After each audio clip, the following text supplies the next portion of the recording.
This episode is brought to you by SPI Logistics, the premier freight agent logistics firm in North America. For over 40 years, SPI has been diligently building the most successful freight agent network to provide first-class relationships for our shippers, receivers, and carrier partners. We are more than another transportation network. We are a dedicated team of professionals united by one singular purpose, and that is to expedite our agents' success. All of our agents are set up for success on day one, as they are provided with a full suite of support staff that is ready to assist them with everything from after-hours emergencies to financial and administrative needs on a no-fee basis. This way, you can focus on continuing to grow your business. There is no financial risk to start, and you have the ability to earn up to 75% in commissions. If you are looking to take control of your financial future and build your business with the backing of one of the most successful logistics firms in North America, visit www.spi3pl.com to learn more. Do me a favor and let them know that the Freight Coach sent you. What is up, ladies and gentlemen? We are back. We are live. It is the Freight Coach Podcast, the top podcast in transportation, coming to you guys every single weekday, 8:30 a.m. Pacific, 10:30 Central, to break down some industry headlines. But most importantly, you guys provide some actual insight into what you can do with all of this information. If this is your first time tuning in, welcome. This is the real side of freight, ladies and gentlemen. And I say that before every single show. And what I mean by that is I only speak with transportation professionals, because at the end of the day, I want to talk to the right individuals who have done what you're looking to do or who are currently doing what you're trying to achieve, so you can take that information, apply it, utilize it, and see a meaningful difference in your business and your life. Happy Tuesday, everybody. We are rolling solo today. We are going to be doing a market report here, and then we're going to be breaking down some industry headlines for you all today. But just a quick reminder, I try not to bring this up too often. We do have a weekly newsletter. If you want in on it, I just need you to go to my website, thefreightcoach.com. It'll auto prompt you to register for it. We just talk about freight in there. All right. We put some rates in there, some fuel prices, one of the like an episode breakdown and stuff like that. Again, it's all industry focused. It's once a week, and I don't auto sign up my network for it. So that's why if you're like, hey man, we email each other all the time, why don't I get it? It's because I don't sell out my contacts at all for any of this stuff. So if you want to go to thefreightcoach.com, it drops every single Wednesday. But let's jump in right away, you guys, for what seemingly everybody shows up for, and that is This Week in Freight, and it is powered by my friends over at DAT. You guys, we do this 3 times a week. We do a dry van, a reefer, and a flatbed load.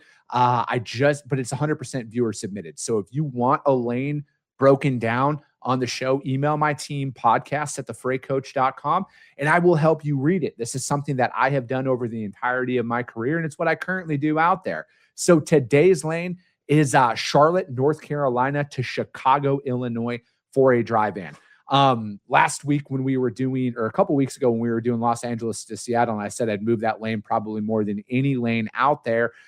This is the second lane I've probably moved more than in my entire career of like the most volume. We used to move a ton of freight out of Charlotte into Chicago. And this lane is about as stable as it gets. All right. So if you've never broken down a lane before, or if you're newer to bidding on freight, the first thing I pay attention to, you guys, is miles. All right. 770 loaded miles is what this is. This, again, my general rule of thumb is 500 miles a day of transit. So I would tell my customer this is a 2-day transit load. And with everything that's going on out there in the market right now in regards to nuclear verdicts and lawsuits and everything, you guys really need to dial in your transit time knowledge and what the expectations are to the shippers, because we need to get that aligned. Topic for another day. But 770 miles. So this load, Monday through Wednesday, is going to be very stable from a pricing perspective.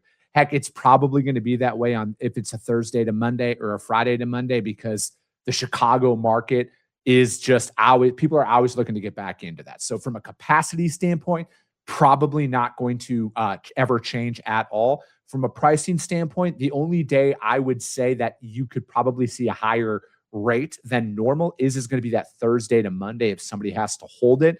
But this lane is as stable as you're going to get, and it's actually decreasing from a rate perspective out there. So if we're looking at this, you guys, it's down where you guys can see it is. And again, I don't tell you guys what to quote on this, but this lane is stable and it's dropping. This lane, though, is like a power lane of power lanes. You're never going to have a capacity shortage on it. And it's stable, right? Like we looked and we saw it spiked up. It was at 1,500 in March, excuse me, and it peaked at 2,300 in June. So that was a $500 or $800, excuse me, public school math, an $800 price increase. But if we're looking May through July, it has stayed within that $200 rate variance thing that I personally apply when I'm going out there and bidding on freight, especially in a non-contract environment. I try and find those stability points, and then I keep a consistent price to my customers, because rates are not as volatile as some people out there like you to believe. I'm not trying to sell you guys anything at all. I'm just trying to show you how I personally bid on freight and read markets over the long term and actually win freight. I do have a brokerage. I've been doing this job for a very long time. It's never as volatile as people want you to believe out there. And plus, furthermore, how can you deliver volatility to your customer on a weekly basis and say how hard it is?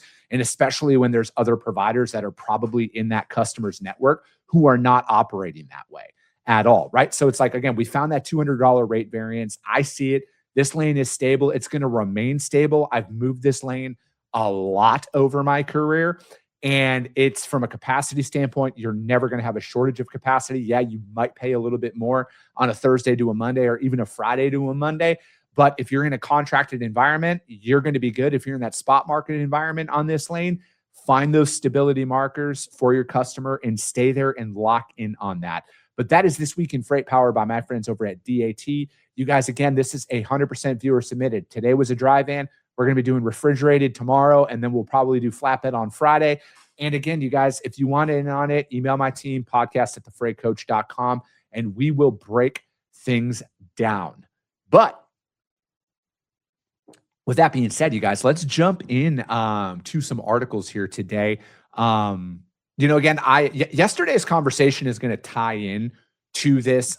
If you guys aren't familiar with Tom Dean and Renaissance and what they're building out there, please go check them out, you guys. Like, I think they are one of the best companies out there in the industry that are doing what I think from a security standpoint is not being done by anybody else. So I would check them out, and I'm going to tie in what they're talking with, like what we talked about yesterday, to one of the articles that we're breaking down. But again, you guys, like compliance, I personally think having a high compliance standard and then a high carrier vetting process in place is going to be the gold rush from a broker's perspective, because I just don't see how the days of running and gunning are going to cut it anymore. And then especially from like a leadership perspective, going down and talking to your team, like again, this is just 100% Chris Jolly's opinion here. The level of settlement, or the level of monetary lawsuits that came out last week is only going to be the tip of the iceberg. I think that the bigger the company, the bigger the target they're going to have on their back. I don't think we're going to be done seeing those things. So again, you got to start looking at, how do you protect your organization? How are you constantly vetting your network? If you're utilizing the same providers time and time again to move your freight, which you should, how are you assessing them on a load by load basis or a monthly basis or whatever that looks like to ensure standards are being met? I just don't see how things are going to continue to be able to be done the way that they were. I think that inevitably it's going to, like, one of these lawsuits is going to reach the shipper community, is what we were talking about on the show yesterday. And I think once it gets to that point, and once one of these shippers gets actually brought into these lawsuits and is found liable for hundreds of millions, if not $1 billion, just making up numbers, I think that's when your compliance and your vetting standards and all of that stuff is going to be at the forefront of every conversation that you have with any of your current customers and prospects. And you need to have some of this stuff in place. And with that, we're going to lead into our first article, which is from ttnews.com. And it says AI is accelerating, but how can trucking use it effectively? So this isn't like in the article, but like what I was talking about, you guys, you can utilize AI to build all of your systems and processes right now if you haven't done it yet, right? Like, I personally use Gemini. I pay for it. I use it for a lot of stuff. All right. Now you got to work with it a lot. All right. You can't just like ask it one thing and take it as gospel. You got to challenge it. You got to work with it, but it will document all your processes and procedures. And it'll take you like 5 seconds. Right. So I think we're at a day in time where like you do not have a leg to stand on anymore. If you sit here and say, I don't have the time to document everything, you got more than enough time and you have more than enough financial incentive to do that. Because one of these lawsuits, and again, I'm not trying to fearmonger, but if one of these lawsuits reaches a normal sized broker out there, it's going to bankrupt a lot of people, unfortunately. But again, there's things that we can do to proactively get ahead of this stuff. But with that, the article talks about how transportation leaders at ACT Expo 2026, including the executives from Warner, Penske Transportation, Platform Science, and Cortara, I'm probably botching that name, discuss the pragmatic real-world deployment of AI across operations. They urged companies not to sit on the sidelines, but to zero in on specific operational pain points rather than chasing market hype. Now, for me personally, one of the biggest operational pain points we had in our system, in our internal operation, for me, was the sales process. All right. And I was kind of running and gunning for a while there. I wasn't really tracking key data metrics on what was working and what wasn't working. And again, a lot of that started with the implementation of our CRM. Shout out to Sales Dash. Highly recommend them out there. But then from a business development and the lead generation software, I utilize a company called Optimus on there. It's got some of the best data that I've ever seen. But I took that and then uploaded that into Gemini, and I've started developing systems and processes. Like that was a big time suck for me because it's like, how do I replicate myself? I saw a post this morning about this out there about how some people don't take vacations because they're afraid everything's going to fall apart. And well, you should be utilizing technology to your advantage, utilizing AI, and start, getting those operational bottlenecks. Again, maybe it's a carrier compliance thing, right? Start working with that. Maybe it's a vetting process. Maybe it's tracking who you're actually using on your shipments consistently on a lane by lane basis. Like find that thing that is actually bogging down your time. I know load building is a very large time suck out there for individuals. Yes, it's a revenue producing activity, but at the end of the day, is there any automation tools? Does your TMS offer that, right? Like who's your TMS provider? Do they have an AI load building tool? Because not everybody has EDI customers. Not everybody has automatic load building and stuff like that. So again, what is that biggest time suck inside of your organization? Is there a piece of technology you can implement? Or even better, you guys, and like I had, like when I was talking about the sales stuff or earlier here and how I utilized Gemini for it, I built my own tool inside of Gemini. All right. It wasn't that complex. Like I can barely add. B, I have no IT or tech training at all.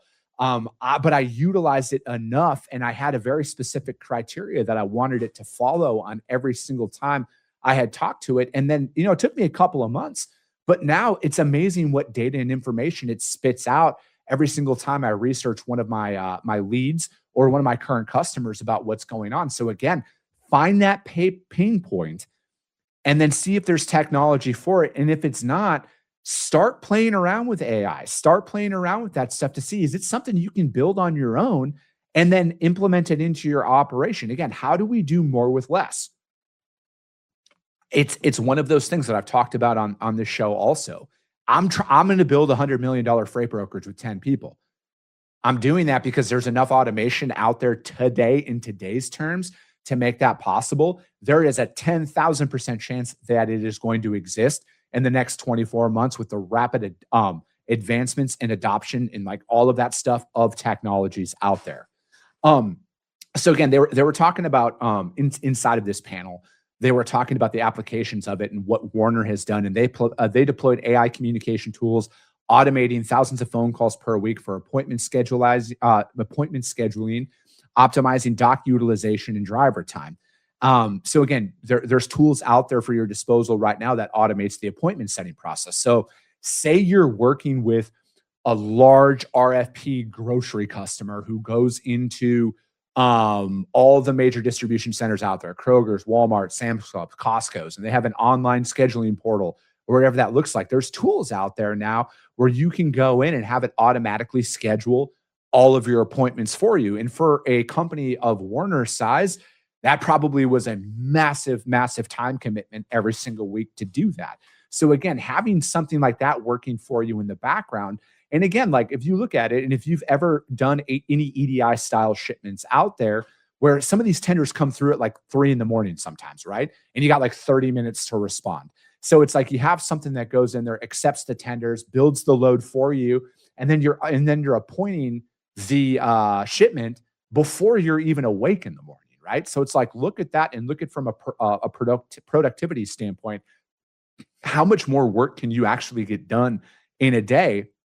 And then, on the asset side of things, though, they were talking about it, how, they also utilize AI for predictive maintenance and operational benchmarking inside of their trucks. So again, and I just had the guys at Coltrane on the show last week. And if you don't have a preventative maintenance team working on your fleet, if you're a smaller truck, like Coltrane is that company that you can work with. And then they're building up some tools as well to stay in front of this stuff, right? So again, it's like, you got to look at it where not everybody has the purchasing power of the large fleets out there where they can go in and get bare bottom prices on the equipment. I was just watching this guy on YouTube. He buys box trucks at auction. He's got a box truck company. He goes in and buys them at auction, puts a couple $1,000s and upgrades to them afterwards. And then, he pays cash for all of his stuff. So his businesses are, once that obviously initial investment is spent, recouped, he's cash flowing at that point. And then again, if you look at it where it's like, you got to, sometimes when you're starting out, you got to increase the life cycle of your investment. I mean, getting an extra 12 months out of a truck or a trailer, what does that do to your bottom line, right? And there's AI out there that can stay in front of all of those things. And again, I've never owned trucks at this time. It's on our roadmap is to build out a fleet as well. But it's like, I know my old man, when he was running his trucking company and when he was an owner op for the majority of it, is that preventative maintenance is what keeps, it minimizes your exposure to those costly breakdowns that are out there. But again, your data is everything. And most companies have a lot more data than you're even aware of. So it's like, is there something out there that you can start doing to start tracking a lot of the data inside of your company? If you own a trucking company, maybe it's your preventative maintenance, maybe it's your tire wear, something along those lines. What are the most profitable lanes based on in and out times at shippers and receivers? Start tracking a lot of that stuff. Utilize AI to its full potential and uncover more profitability for your business. And then again, I think but ultimately though, there's a lot of ruthless vendors that are out there. All right. And then they're going to try and get you to buy in on everything right away. I think that make sure that your business actually needs it, make sure your business can afford it. And but most importantly, ensure that the people that you're talking to have an actual product that you can deploy into your business, because there's a lot of shit on the roadmap that doesn't actually do what you need it to do. And then you get locked into a 12-month contract and you're screwed. All right. You're paying $3,000 a month, hypothetical number, and you don't have a product that actually does what you need it to. And that's a big financial investment to a lot of businesses out there. So just don't buy it because they're trendy. Literally sit down. How can you get the right tool for your business? And how can you implement that to do more with less? Automate the menial tasks that nobody actually wants to do. And again, I'm at that position where I'm bootstrapping my company. RPAs, revenue producing activities. I need as many of those in a day to keep my dream alive. That article was from ttnews.com. And that is AI is accelerating, but how can trucking use it effectively? And again, you guys, all the links to all the articles that we break down on the show are going to be uploaded into the show notes. Check them out, read them, do your own research on it. Second article that we're breaking down today is from freightwaves.com. Louisiana bribery scheme gave 124 people CDLs without training or tests. The three defendants pleaded guilty after falsified test scores and fake training records moved applicants through the Louisiana CDL system. And then it bypassed federally mandated knowledge tests, entry-level driver training, and skills evaluation. I brought this article into it because it's not just a Louisiana problem, right? Like I'm convinced, and I've talked about this on the show a lot, that once all the dust settles, once all the data is compiled, there's going to be a very clear roadmap of a couple of criminal organizations that are running all of this stuff. And I look at it where here we go. All right. So hold on, because you guys all know that like people are overlooking the cash payment thing. The scheme Ring leadership charged applicants $5,000 each and bribed Louisiana Office of Motor Vehicle employees as well as third-party skill test examiners to falsify tests and training records between August 20 and 2024, or in February of 2024. The three key co-conspirators, including the ringleader and two certified test examiners, pleaded guilty in court and are facing up to 10 years in prison. Think about that, all right? 124 applicants. This is just what they caught, all right? I'm just doing some like simple math in my head here. Say some of these people were given $1,000 a CDL here, all right? And we're only going to go with 124 reported. Are you willing to spend potentially 10 years in prison for $100,000? Think about that. Like, that is that. And if it's happening in Louisiana, it's happening everywhere. And that's why I am like so convinced in some of these states. And this isn't just, oh, it's just your prototypical California and Illinois states out there. It's Texas, it's Indiana, it's Florida. It's across the board, you guys. I think people are overlooking what a couple $1,000s in cash will do to somebody's morals, we'll call it. And they can all be bought and paid for. So it's like, I think behind the scenes, this is how a lot of this stuff is going on. Like we've all seen the no name given on the CDLs and stuff out there, but like the fact that this is a thing, and we're talking like it's a $5,000, like, and they used $5,000 to bribe people to commit a felony fraud and then face up to 10 years in prison. If they're willing to do that for $5,000, imagine what somebody would be willing to do for like 10, right? And then especially if you go and sit down with this individual who works at the DMV, who makes maybe $60,000 a year, and you're like, we'll give you $10,000 a month to turn a blind eye and pass every single one of these people. Think about that, right? Like how widespread could that get, right? But again, I don't even think it'd take $10,000 a month to do it. I think it'd be done a lot more. But you know, it's like I look at this where now as a broker, and to kind of tie in what we were talking about yesterday on the show, this is the importance of constantly vetting who you are working with out there. Because imagine you book one of these carriers that are on the road, right? Like imagine you book one of these guys and it's one of these CDLs, like the black eye that is going to give your organization. Like there's no recovering from something like that, right? So that is the importance of compliance. That is the importance of vetting.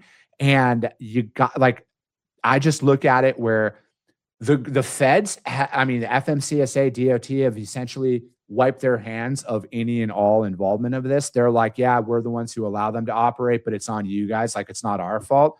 Prototypical.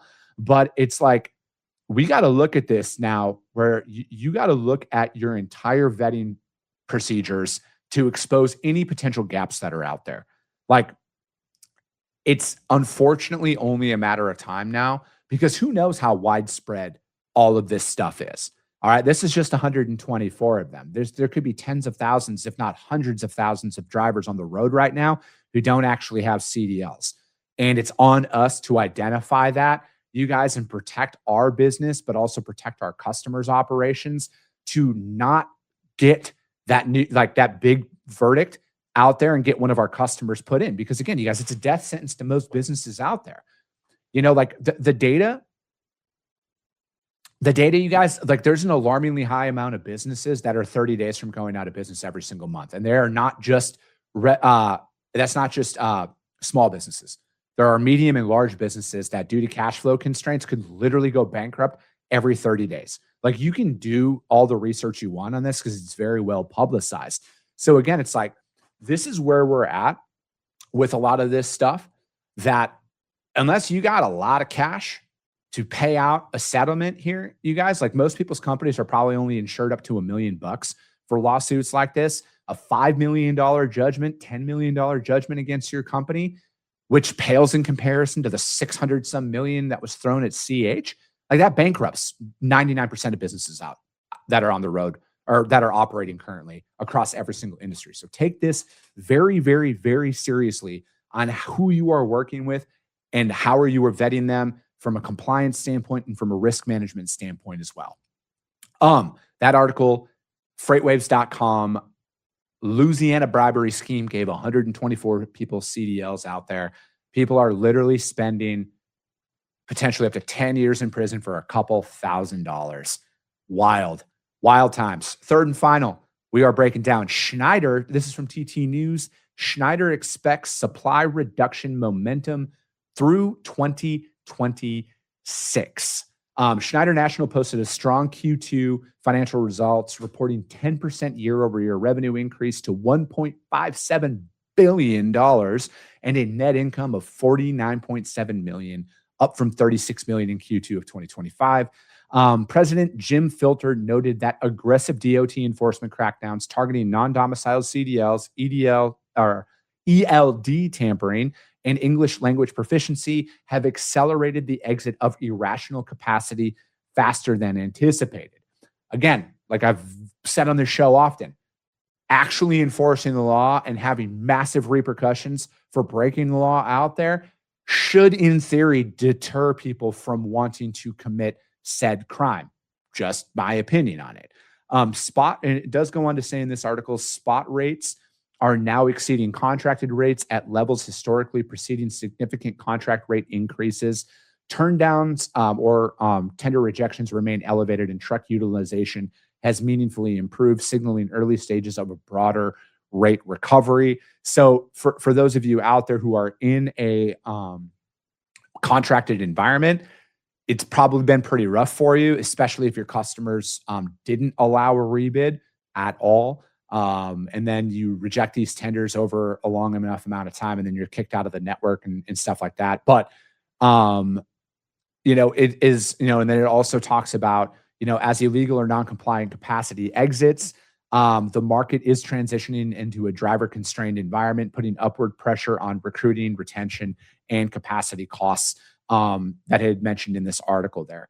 Again, I think we're kind of a ways away from that. I think that for us, I don't think we're ever going to be in a driver shortage. I think the driver shortage narrative was very much overplayed over the years, and it backfired. And, because again, you can't argue with data.